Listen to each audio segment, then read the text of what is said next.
Pun ya. Syukuran, gitu. Ini kan mayoritas nelayan, jadi untuk keselamatan, mencari ikan di laut supaya selamat. Gak ada maksud lain yang ini, keselamatan. Untuk rasa syukur.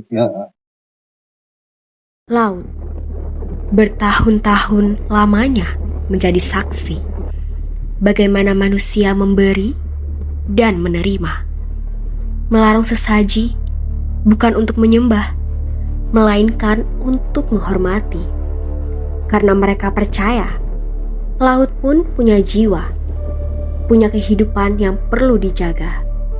Namun 2018 debur ombak membawa cerita lain. Tradisi yang semula mempersatukan justru menjadi sumber perdebatan.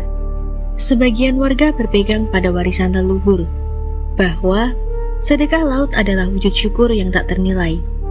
Namun sebagian lain melihatnya sebagai praktik yang melenceng dari ajaran iman. Mereka menolak, menyebutnya syirik, dan menentang setiap langkah menuju laut.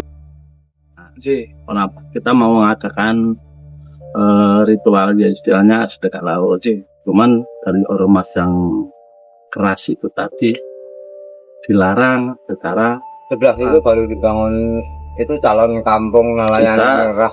Kita kan istilahnya khusus untuk nelayan.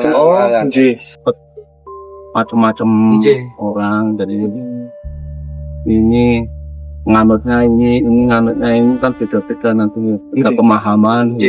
Benar. Sing ora nyadari kan, wah, beda karo aku kan iki lho. Misalnya sakarep dhewe.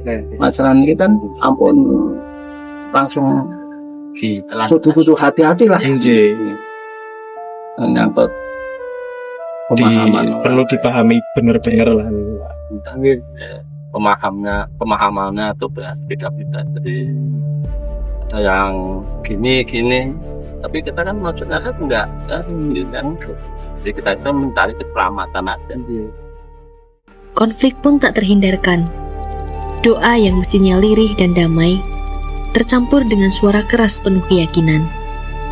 Pihak keamanan turun tangan menjadi penengah antara adat dan akidah, antara tradisi dan tafsir keagamaan.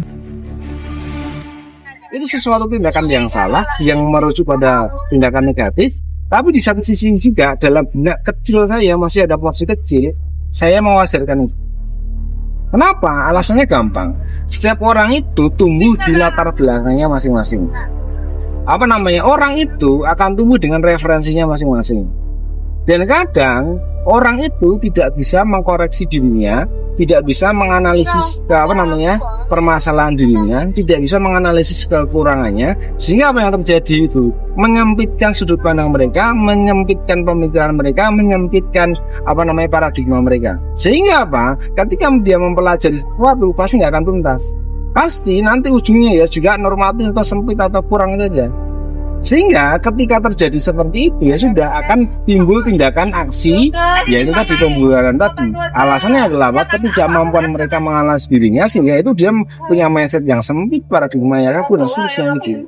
Nah, dalam tindakan itu sesuatu yang wajar. Nah, hal yang perlu dilakukan adalah dia memberikan diskusi untuk mereka, pembinaan oleh mereka ketika mau dibina, atau memberikan perspektif yang lain untuk mereka. Sehingga mereka itu mendapat perspektif yang lain. Nah, orang itu dalam konteks belajar itu ada orang tipenya hati-hati. Dia akan terus belajar sebelum dia melakukan tindakan. Tapi ada orang yang belajar itu tipenya itu melakukan dulu. Dalam konteks Islam itu ada hablum minallah, adu minan nas. Nah, koridor itu ada di situ sebetulnya. Kalau kita mau paham. Namun, di tengah ketegangan itu, masyarakat sadar bahwa laut tak pernah berpihak. Ia menerima semua persepsi manusia dengan kesunyian yang dalam. Dari riak konflik itu, tersisa pelajaran berharga tentang bagaimana sebuah keyakinan bisa memecah, namun juga bisa menyatukan bila dipahami dengan bijak. ada banyak paguyuban. Dan itu paguyuban itu dimasukin MLKI dipayungi dengan namanya MLKI, Majelis Luhur Kepercayaan Indonesia. Itu se-Indonesia itu ada dengan DIY. Nah, tapi ada paguyuban penghayat yang tidak masuk MLKI.